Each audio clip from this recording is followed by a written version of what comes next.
दादा संदीप क्षीरसागरांबरोबर चर्चा झाली काय? अरे तुम्ही ना इतके वेडे आहात. मी राज्याचा उपमुख्यमंत्री आहे.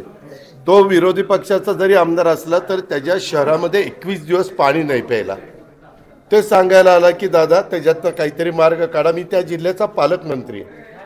आता पालकमंत्री असल्यानंतर लोकप्रतिनिधी येणार ना, भेटणार ना. आम्ही पण विरोधी पक्षात असताना चंद्रकांत दादा पाटील पालकमंत्री होते, मी जायचो, भेटायचो. तुम्ही असं काहीतरी एक भाऊ निर्माण करता, लगेच ब्रेकिंग न्यूज हे भेटायला. अरे एवढ्या मोठ्या शहराला 21व्या दिवशी पाणी जातं आणि तातडीची गरज म्हणून तो मला शोधायला इथं आला.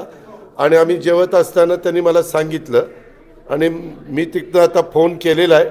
मार्ग काढायचा प्रयत्न माझा चाललेला आहे.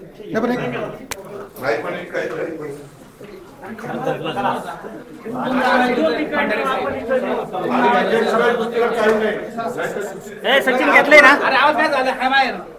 आहे ना.